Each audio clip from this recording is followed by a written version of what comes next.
City Ravi ಅಶ್ಲೀಲ ಪದ ಬಳಕೆ ಮಾಡಿದ್ರ?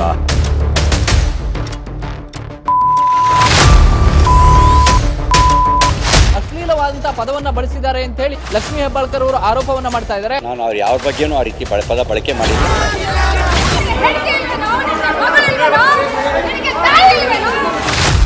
ಬಹಳ ಮನಸ್ಸಿಗೆ ನೋವು. ಸಿಟಿ ರವಿ ಮೇಲೆ ಹಲ್ಲೆ ಯತ್ನದ ಎಕ್ಸ್ಕ್ಲೂಸಿವ್ ದೃಶ್ಯ ಟಿವಿ9ಗೆ ಲಭ್ಯ ಆಗಿದ್ದು,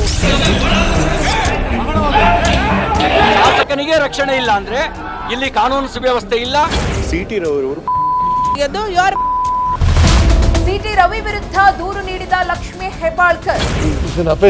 BJP MLC city Ravi arrest. ಎತ್ಕೊಂಡು ಬಂದಿದ್ದಾರೆ. ಭಾರಿ ಬಂದೋಬಸ್ತ್ ಕರ್ಕೊಂಡು ಹೋಗ್ತಾ ಇರುವಂತದ್ದು. ನನ್ನನ್ನು ಮರ್ಡರ್ ಮಾಡಕ್ಕೆ ಮಾಡಿದ್ದೀರಿ. ಅತ್ತೆಗೂ ಒಂದ್ ಕಾಲ, ಸೊಸೆಗೂ ಒಂದ್ ಕಾಲ, ನಮಗೂ ಒಂದ್ ಕಾಲ ಬರುತ್ತೆ. ಎಲ್ಲ ಹೆದರೋದಿಲ್ಲ ನಾನು, ಆದ್ರೆ ನಾನು ಕೊಡೋ ತಾಯಿ. ಇನ್ನೇನು 3:30ಕ್ಕೆ ವಿಚಾರಣೆ ಆರಂಭ ಆಗುತ್ತೆ. ಸಿಟಿ ರವಿ ಅವರ ಬಿಡುಗಡೆಗೆ ಆದೇಶ ಪ್ರಕಟ ಆಗಿದೆ. ದೊಡ್ಡ ರಿಲೀಫ್ ಸಿಕ್ಕಿದೆ ನಿಮ್ಗೆ ಹೈಕೋರ್ಟ್ ಇಂದ. ನಿಮ್ಮ ಫಸ್ಟ್ ರಿಯಾಕ್ಷನ್ ಪ್ಲೀಸ್. ಸಾಕ್ಷಿ ಸಮೇತ ಕೊಟ್ಟಾಗ್ಲೂ ಪಬ್ಲಿಕ್ ಡೊಮೈನ್ ಅಲ್ಲಿ ಸಾಕ್ಷಿ ಇದೆ. ಸತ್ಯಕ್ಕೆ ಜಯ. ಪಕ್ಕಾ ಪೊಲಿಟಿಕಲ್ ಸುದ್ದಿ ಅಂದ್ರೆ ಟಿವಿ9.